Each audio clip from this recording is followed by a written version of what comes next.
Hello guys, welcome to my YouTube channel Divya's life science. आज हम बात करेंगे डायबिटीज़ के बारे में। डायबिटीज़ एक ऐसा रोग है जो हर घर में किसी न किसी को आपको ज़रूर देखने को मिलेगा आज की डेट में। इसके बारे में जानना बहुत ज़रूरी है, इसको अंडरस्टैंड करना, इसको प्रिवेंट करने की टेक्निक, साथ ही अगर हो चुका है तो कंट्रोल करने की विधा आज हम जानेंगे। इस डायबिटीज़ के बारे में हर पहलू के बारे में आज हम जानेंगे। इस क्लास में आपको डायबिटीज़ के बारे में हर जानकारी आज मिलने वाली है। अंत तक इस क्लास को ज़रूर देखें। और अगर आपने सब्सक्राइब नहीं किया है मेरा चैनल को तो प्लीज़ सपोर्ट करें, सब्सक्राइब करें, लाइक करें और शेयर करें मेरा चैनल को और इस वीडियो को। आइए जानते हैं डायबिटीज़ के बारे में सारी फैक्टर्स कि क्या होती है डायबिटीज़, कैसे इसको कंट्रोल। वंस ये डायबिटीज़ एक बार किसी को हो गया तो ये क्योरेबल नहीं होती है, इसको बस आप कंट्रोल कर सकते हो। इस चीज़ को हमेशा ध्यान में रखिएगा। अब इसमें प्रॉब्लम क्या होता है? प्रॉब्लम ये होता है कि ग्लूकोज पहुंच नहीं पाता है सेल्स तक। सबसे पहला प्रॉब्लम ये होता है कि जैसे किसी को डायबिटीज़ हो गया, उसमें इंसुलिन की कमी हो जाती है बॉडी में।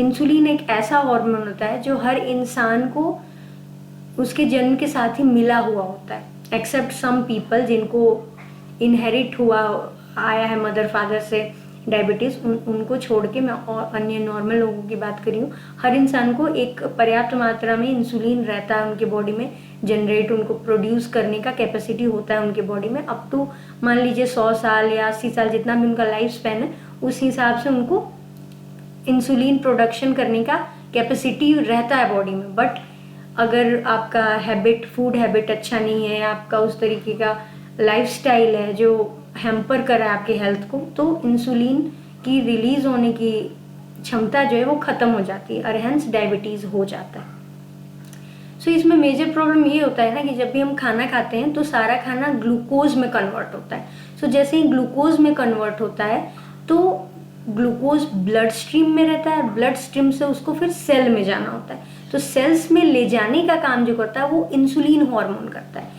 इंसुलिन गेट की तरह काम करता है जो कि सेल का गेट को ओपन करवाता है और ग्लूकोज को ब्लड से सेल की तरफ भेजता है ताकि सेल यूज कर सके एनर्जी को। तो यही उसका फंक्शन होता है। अब यहाँ पे अगर इंसुलिन नहीं होगा तो सेल का गेट नहीं खुल पाएगा, सेल तक नहीं जा पाएगा एनर्जी, ग्लूकोज नहीं जा पाएगा सेल तक, और लिहाजा उसमें रिजल्ट ये होगा कि सारे के सारे ग्लूकोज ब्लड स्ट्रीम में ही रह जाएंगे और ब्लड ग्लूकोज स्पाइक हो जाएगा, हाई हो जाएगा और डिजीज हो जाएगा डायबिटीज। आपका बॉडी बहुत कम इंसुलिन सेक्रेट कर रहा है तो आप उसको इफेक्टिवली अपने बॉडी में यूज नहीं कर पा रहे हो। Living too much glucose in blood stream, ये प्रॉब्लम होता है और डायबिटीज हो जाती है। आगे अगर हम बात करें ओवर टाइम अगर इसको ठीक नहीं किया गया तो इसमें रिजल्ट क्या होता है? ये देखा जाता है कि chronically high blood glucose level can damage heart health. ठीक है, ये सीवियर हार्ट डिजीज दे सकता है आपको, विजन लॉस दे सकता है, किडनी प्रॉब्लम दे सकता है, नर्व डैमेजेस दे सकता है। तो इस तरीके की चीज़ें इसमें देखने को मिलती है। अनट्रीटेड रह जाता है बहुत लंबे समय तक अगर डायबिटीज़ होता है तो सारी कंडीशन देखने को मिलती है। 3 तरीके के डायबिटीज़ होते हैं जो कि मेजर टाइप्स होते हैं। पहला टाइप की अगर हम बात करें तो एक ऑटो इम्यून डिजीज होता है। इसमें क्या होता है, इसमें इंसुलिन का डिस्ट्रक्शन हो जाता है। ठीक है, इंसुलिन प्रोड्यूसिंग सेल्स होते हैं बीटा सेल्स इन पेनक्रियाज, इनका डिस्ट्रक्शन हो जाता है। साथ ही इसमें डेली इंसुलिन के इंजेक्शन लगते हैं पेशेंट को फॉर सर्वाइवल। ठीक है, टाइप 2 डायबिटीज़ की अगर हम बात करें तो इसमें इंसुलिन रेजिस्टेंट हो जाता है बॉडी, और साथ ही बहुत कम इंसुलिन बॉडी प्रोडक्शन करती है और साथ ही बॉडी इंसुलिन रेजिस्टेंस हो जाती है, रेजिस्टेंस डेवलप कर लेती है इंसुलिन के अगेंस्ट। साथ ही इसको टाइप 2 डायबिटीज़ को मैनेज किया जाता है लाइफस्टाइल चेंजेस करके, अच्छे फूड हैबिट्स वगैरह ला के, स्लीप वॉक साइकिल को मैनेज करके, साथ ही कुछ मेडिसिन या सम पेशेंट को इंसुलिन भी इंजेक्ट करते हैं। बात करें तीसरे तरीके के डायबिटीज़ की जो होती है गैस्टेशनल डायबिटीज़, जो कि प्रेगनेंसी के दौरान देखी जाती है और उसके बाद प्रेगनेंसी के 2-3 हफ्ते के बाद ये देखी जाती है और प्रेगनेंसी के बाद ये ख़त्म भी हो जाती है अपने आप। इसमें क्या होता है कि अगर मदर को पीसीओडी की प्रॉब्लम है या वेट गेन है, बहुत ज़्यादा वेट है, या फिर प्रीवियस प्रेगनेंसी में भी अगर गेस्टेशनल डायबिटीज़ का खतरा है तो इस प्रेगनेंसी में भी देखने को मिल सकता है, या फिर अगर उनके फैमिली कंडीशन उस तरीके की है डायबिटीज़ वाली तो ये देखने को मिलता है। इसमें सिम्टम्स कुछ ऐसे होते हैं कि बहुत ज़्यादा थ्रस्ट बहुत ज़्यादा होता है, यूरिनेशन बहुत ज़्यादा होती है, तो ये सब कुछ सिम्टम्स होते हैं। थकावट फील होता है, एक्सेसिवली फैटिक, एक्सट्रीम फैटिक फील होता है। साथ ही अदर टाइप्स ऑफ डायबिटीज़ के बारे में अगर बात करें तो मोनोजेनिक डायबिटीज़ देखा जाता है, सिस्टिक फाइब्रोसिस रिलेटेड डायबिटीज़ देखा जाता है, पैंक्रियाटिक का कुछ डिजीज़, पैंक्रियाटिक डिजीज़ में भी ये देखने को मिलता है। अगर पैंक्रियाटिक डिजीज़ है तो भी डायबिटीज़ देखने को मिलता है। साथ ही अगर कुछ मेडिसिन ऐसे आपको पड़ गए जो कि साइड इफ़ेक्ट जिसका हो गया या उससे भी देखने को मिलता है, कोई गलत डायबिटीज़ खा ली उस वजह से।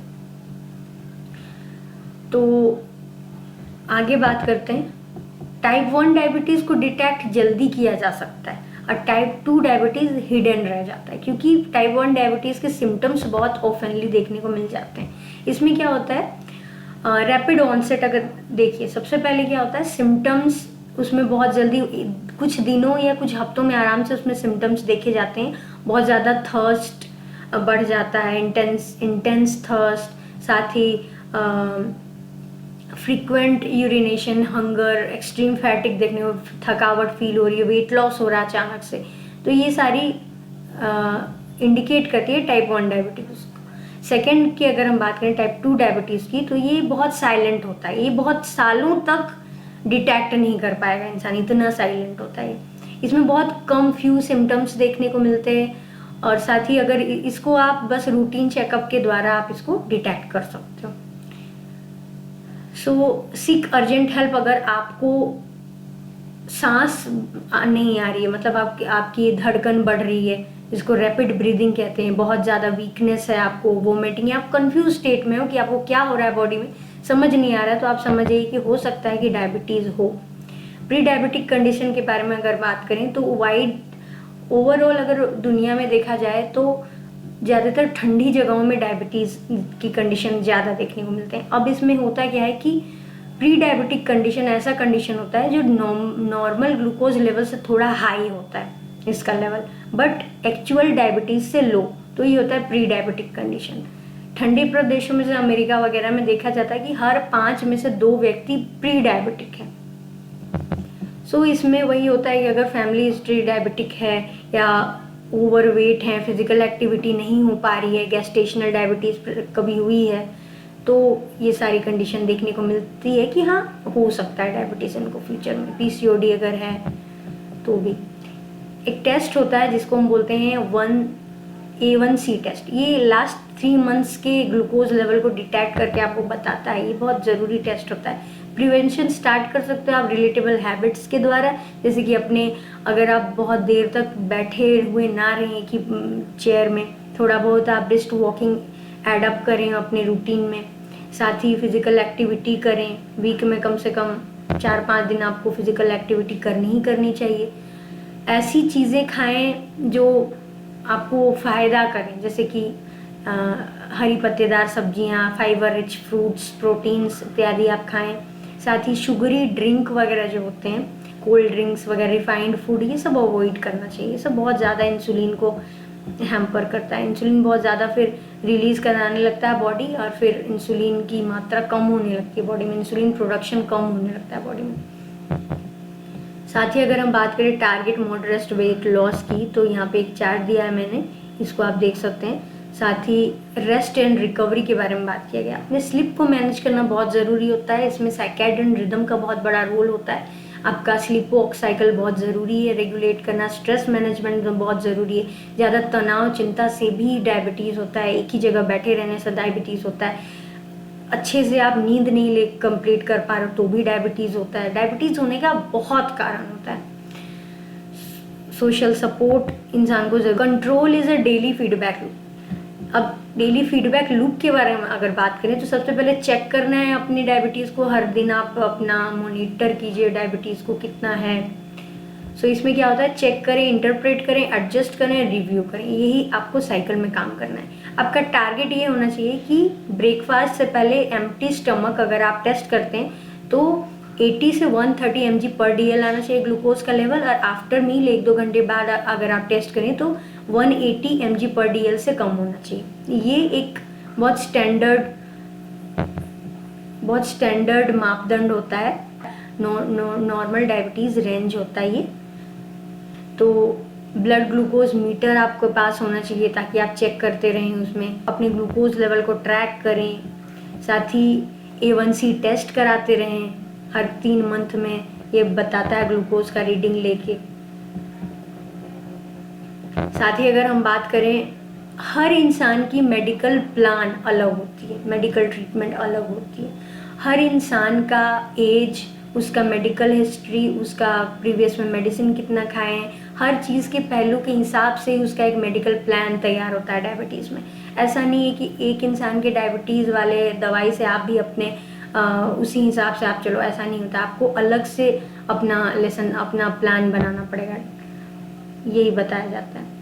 साथ ही अगर हम बात करें टाइप 1 के बारे में, तो इसमें इंसुलिन तो इसेंशियल होता है, इसमें उसके अलग अलग तरीके होते हैं। आप इंजेक्शन के द्वारा, पेन और पंप्स के द्वारा इसको ले सकते हो। डायबिटीज़ 2 में किसी को इंसुलिन की ज़रूरत पड़ती है, किसी को नहीं भी पड़ती, नॉन इंसुलिन इंजेक्टेबल। साथ ही अगर ट्रीटमेंट इसमें कंबाइंड न्यूट्रिशन एंड एक्टिविटी के साथ इसमें ओरल पिल्स वगैरह भी दिए जाते हैं डॉक्टर के द्वारा। साथ ही अगर बात करें गेस्टेशनल डायबिटीज़ की, तो इसमें आपकी प्रेगनेंसी के स्टेटस पर बात की जाती है कि कौन सा स्टेटस है, कैसा स्टेटस है प्रेगनेंसी का, पैंक्रियाज का हेल्थ कैसा है, किडनी का कैसा फंक्शन कर रही है, इंटरेक्शन कैसा है अदर मेडिसिन के साथ, किसी के साथ साइड इफ़ेक्ट तो नहीं है। सभी पहलू पर गौर करने के बाद ही एक ट्रीटमेंट प्लान, एक मेडिसिन का प्लान तैयार किया जाता है। स्टे सेफ्टी रूल के बारे में अगर हम बात करें, तो इसमें क्या होता है, अपने आप डायबिटीज़ का दवा नहीं शुरू करना चाहिए और ना ही इसको ख़त्म करना चाहिए। बिना हेल्थ केयर प्रोवाइडर के, बिना मेडिकल गाइडेंस के अपने से कोई भी दवा शुरू ना करें डायबिटीज़ की। साथ ही अगर ऑर्गन्स के बारे में बात करें, तो हाई ग्लूकोज लेवल से हार्ट में बहुत ज़्यादा इम्पैक्ट पड़ता है। सबसे पहला हार्ट ही इम्पैक्ट करता है बॉडी में। इसमें कार्डियोवैस्कुलर रिस्क देखने को मिलता है, इसीलिए हाई ब्लड प्रेशर वगैरह, कोलेस्ट्रॉल वगैरह को चेकअप कराते रहना चाहिए। आईज में विजन लॉस देखने को मिलता है, किडनी में भी हैम्पर करता है, किडनी को भी हैम्पर करता है। हीन टेस्ट और क्रिएटिनिन टेस्ट भी कराते रहना चाहिए बीच बीच में। नर्व में न्यूरोपैथी, इसमें न्यूरोपैथी रिपोर्ट, इसमें क्या होता है कि टिगलिंग सेंसेशन, नम्बनेस, पेन, आपको थोड़ा सूनापन देखने को मिलता है, आपको थोड़ा पैर में झंझनाहट, सूनापन, पेन वगैरह देखने को मिलता है। फुट डैमेज से आपको खुद को बचाना चाहिए। कोई उस तरह का वुंड है जो हील ना हो रहा हो, आपको तुरंत मेडिकल कंसल्ट करना चाहिए। डॉक्टर से फॉलोअप लेते रहें इन सब चीज़ों की रिगार्डिंग। साथ ही सबसे पहले अपने blood pressure, cholesterol, kidney function, I function, food का एग्जामिनेशन करना, ये सब बहुत ज़रूरी होता है, पार्ट होना चाहिए आपके मेडिकल केयर कैलेंडर का पार्ट होना चाहिए। साथ ही अपने फीट की रेगुलर अपने फीट को देखें कि क्या उसमें है, कोई लम्ब वगैरह तो नहीं आ रहे हैं फीट में नीचे साइड। अपनी आप की टेस्ट कराते रहें, हर कुछ समय पर 3 महीना 6 महीना हम अपना चेकअप ज़रूर कराएं। A1C टेस्ट ज़रूर कराएं, ये 3 महीने की रिपोर्ट देता है, ग्लूकोज रिपोर्ट। साथ ही चूज 2 हैबिट, इसमें क्या होता है, pick 1 food habit and 1 movement habit, ये चीज़ पर आपको ध्यान देना है। साथ ही स्टार्ट अ सिंपल लॉग, अपने ग्लूकोज को ट्रैक करना शुरू करें। मील्स, फिजिकल एक्टिविटीज़ में इन्वॉल्व रहें, तो इस तरीके की चीज़ें में अपने फॉलोअप को शेड्यूल करें। अपने फ्रेंड्स और फैमिली के साथ अपने प्लान्स डिस्कस करें कि मेरा ये प्लान है, ताकि वो आपको हेल्प करें। अगर आप कभी भूल गए मेडिसिन या ऐसा, तो वो आपको हेल्प करें। So this is all about your diabetes. I hope आपने इस क्लास से बहुत कुछ सीखने को मिला होगा आपको डायबिटीज़ के बारे में। मेरे चैनल को सपोर्ट करें, लाइक करें, शेयर करें, सब्सक्राइब करें मेरे चैनल को। Thank you so much guys for watching. देखते रहिए Divya's life science for more such updates.